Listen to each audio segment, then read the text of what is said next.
안녕하세요. 제가 루터대학교 실천신학과 이말태 교수입니다. 오늘은 제가 루터와 교육에 대하여 말씀드리겠습니다. 이 테마를 통하여 우리가 그 종교개혁이 교회에서 시작했다가 온 사회에 영향을 미쳤던 사실을 잘 볼 수 있습니다. 루터가 그 종교개혁이 성공하기 위하여 두 가지의 문제를 해결해야 했어요. 특별히 그 교육에 있어서 두 가지 어려움을 해결해야 했습니다. 첫 번째는 수준이 낮은 성직자들의 교육 수준이었어요.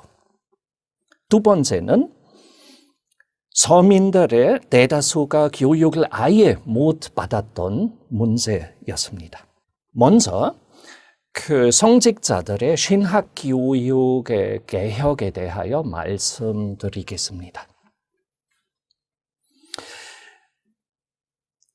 성직자들은 중세 초기에 받을 수 있었던 목회 교육은 대성당 학교 다니고 아니면 수도원 학교 다니고 그 다음에 경험이 많은 사제의 지도로 목회의 지식을 배우는 것이었습니다.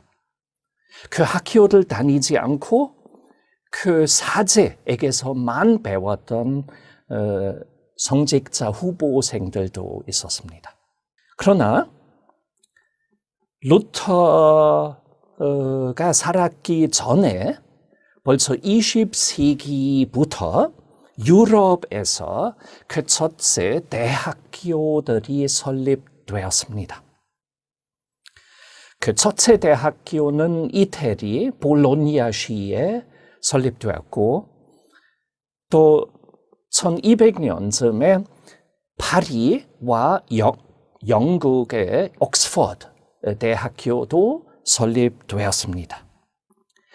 파리 대학교에서는 역사상 처음으로 신학과도 개성됐습니다. 그래서 13세기 초부터 사제 후보생들은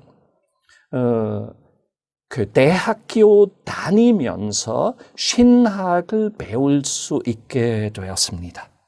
중세시대 때는 신학이 꽃을 피웠습니다. 그런데 대학교를 다니는 것은 성직자에게 의무가 아니었습니다. 성직자 후보생들은 아주 좋지 않는 수준이 낮은 신학 교육만 얻을 수 있었습니다. 일부 사제들은 일반적인 학교도 안 다녔어요. 루터도 1507년에 신학 공부 없이 서품을 받은 것이 보통 일이었습니다. 오히려 루터가 벌써 대학교를 다녔다가 수도회에 입회했던 것은 벌써 수준이 높은 교육을 받았다는 상황이었습니다. 루터가 사제가 된 다음에 수도자였죠. 수도자로서 로이쿠리아 대학교에서 공부했어요. 로이쿠리아 대학교가 위텐베르크시에 위치한 대학교입니다. 로이쿠리아라는 말은 코리아라는 말도 나오죠. 그런데 한국과 상관이 없는 것입니다. 헬라어입니다. 독일 대학교였지만은 헬라어 이름을 얻은 대학교입니다. 로이코스, 그 하얀이라는 뜻이고 호로스, 산이라는 뜻이에요.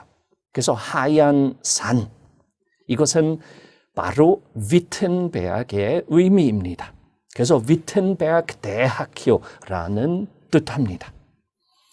거기서 루터가 그 수도자와 그 신부로서 그 신학을 전공하기 시작했습니다. 그 대학교가 1502년에 설립되었습니다.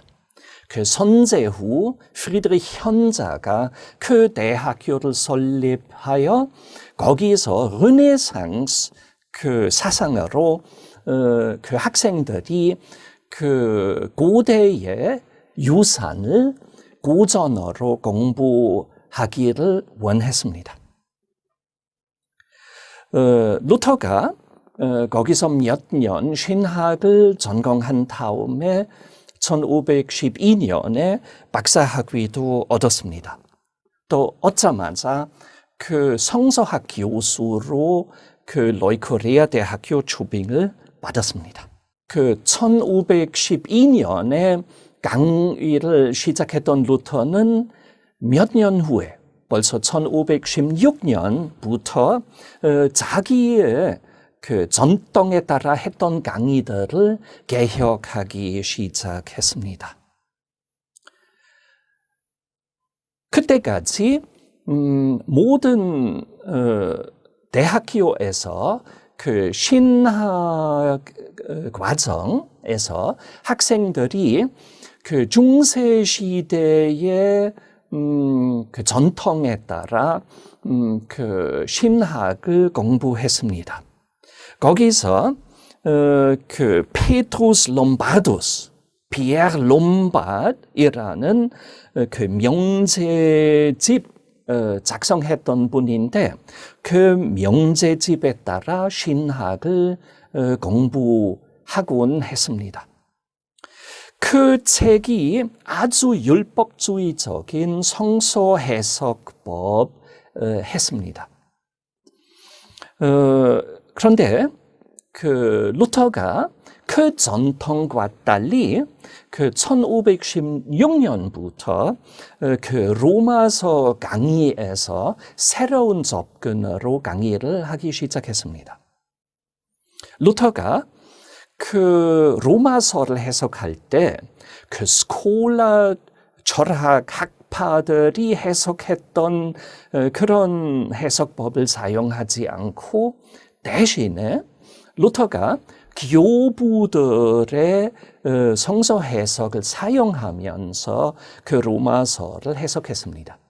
또 이것뿐만 아니라 루터가 로마서를 성경에서 다른 구절들로 해석했던 부분도 있었습니다. 아주 새로운 해석법이었습니다. 그리고 그 루터의 동료 교수들은 이것은 알게 되고 그분들도 그때까지 스콜라 철학에 집중하여 교리를 가르쳤는데 그때부터 그 교부, 고대 교회의 교부들을 주로 가르치기 시작했습니다. 이렇게 그 중세 교회의 율법주의적 성서 해석이 극복됐습니다. 루터가 성서를 그 신학의 규칙으로 보기 시작했습니다. 또 다른 교수들도 이렇게 생각하기 시작했습니다. 또 루터가 이러한 그 강의 개혁을, 그 성서 해석 개혁을 할 때, 바로 자기 제후가 원했던 것을 실천했던 것이에요. 그래서 그 제후의 비서 역할을 했던 스팔라틴과 함께 루터가 그 개혁을 같이 진행했습니다. 그 르네상스의 사상으로는 학생들이 그 고전어로 그 고대의 유산을 공부하기를 원했던 것입니다. 루터가 마찬가지로 자기 신학생들이 성서를 그 구약에서는 그 히브리어로 공부하고 그 신약 성서 경우에는 헬라어로 공부하기를 원했어요.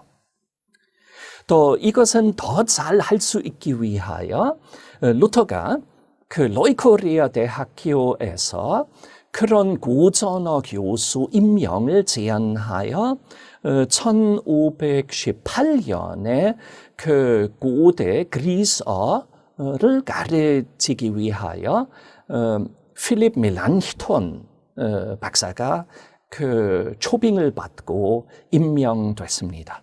이것은 아주 중요한 임명이었습니다. 필립 멜랑히톤이 루터와 협력하여 그 루터의 사상을, 그 신학 사상을 철학적으로 업그레이드 해주신 분이었어요. 또 1521년에 그 히브리어 교수도 임명됐습니다. 아우로갈루스 박사였습니다.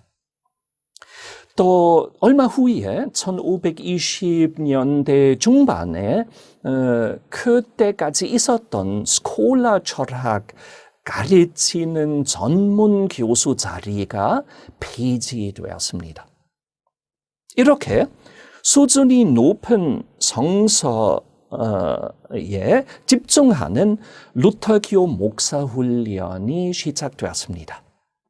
루터가 1520년에 이러한 대학교 개혁을 다른 지역의 군주들에게도 제안했습니다. 루터 이후에 루터의 영향으로 모든 독일 신학생들이 히브리어, 헬라어하고 라틴어를 공부해야 하게 됐습니다. 의무였습니다. 성서를 공부하기 위하여 필요했던 고전어 공부였습니다. 라틴어 성서가 없는데 물론 그때 있었는데 그런데 라틴어로 원래 작성된 성서가 없는데 그 교부들의 성서 해석이 아주 귀하기 때문에 라틴어도 필요했다고 합니다. 그래서 그 1516년에 루터의 신학 전공 개혁이 시작되었어요. 이것은 벌써 그 95개 논제를 작성하기 1년 전이었습니다. 그런데 그 95개 논제가 아주 큰 영향을 미쳤는데 루터의 그 신학 전공 개혁은 아무도 모르게 조용히 진행됐습니다. 18세기 되어야 그 모든 신학생에게 그 안수 조건으로 그 대학교 졸업이 요구됐습니다. 그런데 그 루터 시대부터 그 루터교 목사들의 훈련이 벌써 점점점 수준이 높은 교육으로 변하기 시작했습니다. 그래서 독일 루터교 목사들은 항상 수준이 높았고 그 독일에서 목사를 신학자로도 부르는 것은 놀라운 일이 아닙니다. 많은 독일 노벨상 받은 분들은 그 목사 가족에서 태어났고 또 그 교육을 받았습니다. 그래서 오늘까지도 독일 목사 후보생들이 그 고전어 3가지를 공부해야 합니다. 이것은 대학교에서 하면 5학기 걸려요. 매일 1시간 그 고전어를 배웁니다. 그래서 평균적으로 독일 학생들은 6년 이상 신학을 대학교에서 전공합니다. 한국은 어떻습니까? 한국에서 이러한 그 루터가 제안했던 신학 교육 개혁 필요로 할 것입니다. 한국에서는 3년만 신학을 전공하면 안수를 받을 수 있습니다. 그런데 3년이 절대로 충분하지 않습니다.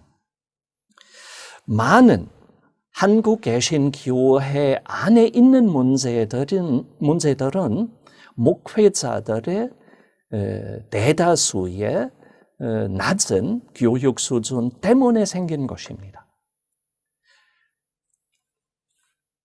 모든 한국 개신교 교단들은 최소한 5년 신학 전공을 안수 조건으로 결정하는 것을 제안합니다.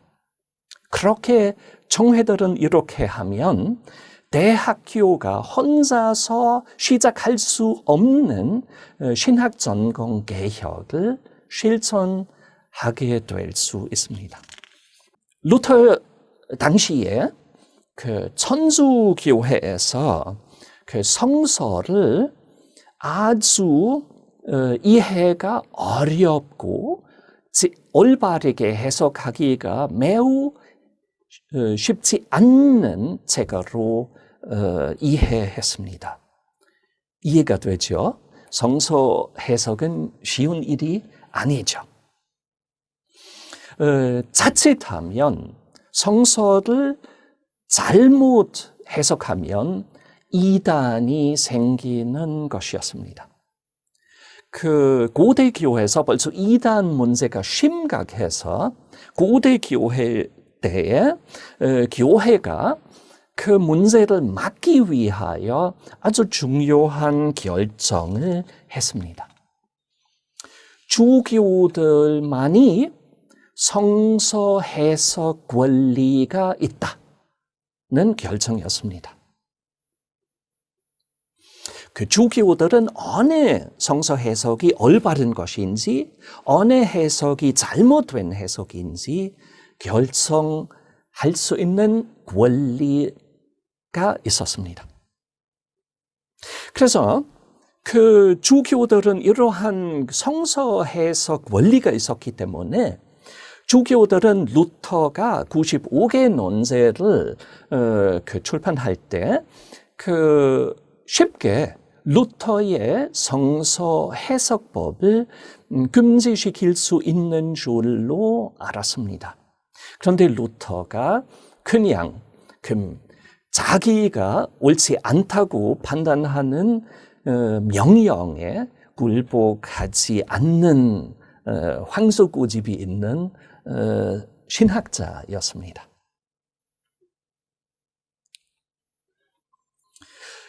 주교들은 루터의 성서 해석을 억압하려고 했기 때문에 루터가 나중에 그들의 권력을 의문했습니다. 또 공격했습니다. 라입치그 논쟁에서 루터가 1519년에 먼저 우선 주교들의 권력을 의문했고 또 이렇게 말했어요. 공의회도 틀릴 수도 있다는 그런 말을 했어요. 이후에 에크 교수의 날카로운 공격을 통하여 루터가 한 걸음 더 갔어요. 공의회가 틀릴 수도 있다고 하면 교황청도 틀릴 수 있느냐는 질문이었습니다. 그래서 루터가 교황청하고 교황도 틀릴 수도 있다고 주장했습니다.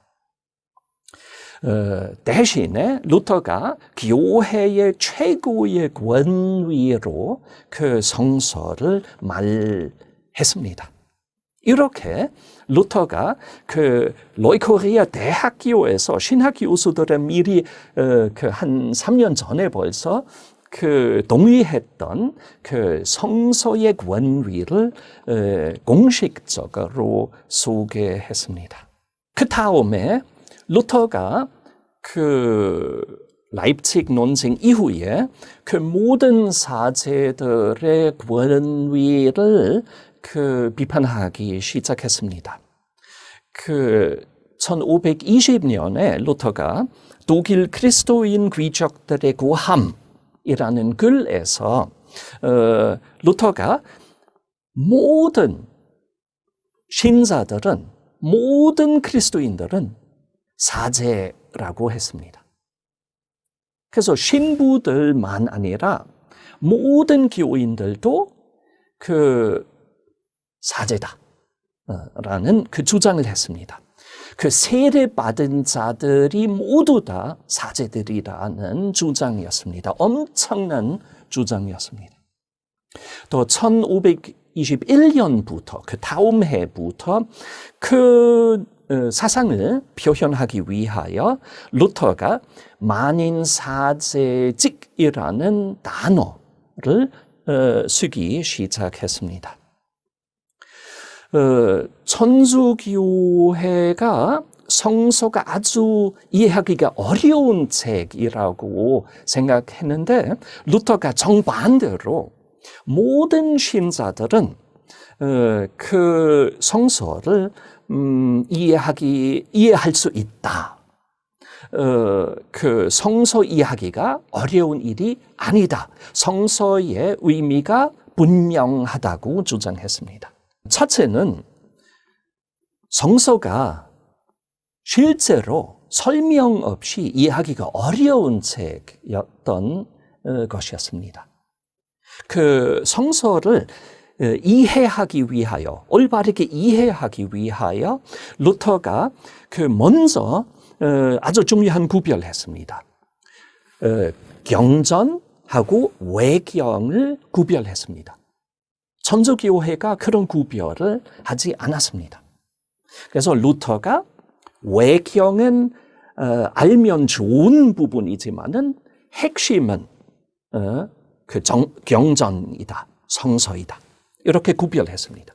두 번째로 성경도 이해하기가 어려운 책이기 때문에 루터가 성서 해석법도 만들었습니다. 두 가지였는데요. 하나는 성서의 중심은 예수 그리스도이다. 구약 성서가 예수 그리스도의 오심을 예언했고 신약 성서가 예수 그리스도를 직접 증명한다. 두 번째 규칙은 칭의론이었습니다. 칭의론을 통하여 성서를 해석해야 한다고 루터가 주장했습니다. 두 번째 문제는 모든 교인들은 만인 사제직 때문에 성서를 읽을 수 있어야 했습니다. 그래서 루터가 먼저 모든 사람들은 성서를 읽을 수 있도록 활동하기 위하여 먼저 성서를 독일말로 번역해야 했어요. 모든 사람들은 라틴어를 알지 못했기 때문에 독일어 번역 필요했습니다. 이 문제를 1521년부터 해결하기 시작했습니다. 와트부르크 성에서 머물 때 루터가 혼자서 신약 성서를 헬라어에서 독일말로 번역했습니다. 이것은 에라스무스의 새롭게 출판했던 헬라어 신약 성서 덕분에 가능했습니다. 그 다음에 신약 성서가 1522년 가을에 출판됐습니다. 그 다음에 1522년에 루터가 와트부르크에서 위텐베르크로 돌아온 다음에 동료 교수들과 함께 팀워크하면서 구약 성서도 번역하기 시작했습니다. 1534년에 성경 전세가 출판되었습니다. 그런데 아직 문제 하나 남았습니다. 이것은 당시의 문맹률이었습니다. 루터 시대 때는 독일 사람들 중에 한 10%만 읽을 줄 알았습니다. 90% 정도 문맹이었습니다. 보통 서민들은 학교를 다니지 못했습니다. 그 대성당 학교하고 수도원 학교에서는 성직자 후보생들이 교육을 받았지만은 그 일반 사람들은 다니지 못했습니다. 그리고 도시의 그 학교에서 그 학비를 내야 했기 때문에 부유한 가족들만 자기 자녀를 거기에 보낼 수 있었습니다. 그래서 루터가 그 라틴어 학교 설립을 제안했습니다. 1520년에 처음 했고 1524년에 또 했어요. 그 제안은 대성공이었습니다. 루터 통하여 수많은 학교가 설립됐습니다. 그 학교를 그 남학생뿐만 아니라 여학생들도 다닐 수 있었습니다. 루터가 제안했습니다. 그래서 그 독일 루터 교인들의 교육 수준은 19세기 말까지 천주교인들의 수준보다 훨씬 더 높았습니다. 그래서 개신교에서는 항상 교육이 귀한 것으로 또 필수적인 것으로 이해하게 됩니다. 한국 개신교회도 마찬가지입니다. 예, 감사합니다. 안녕히 계세요.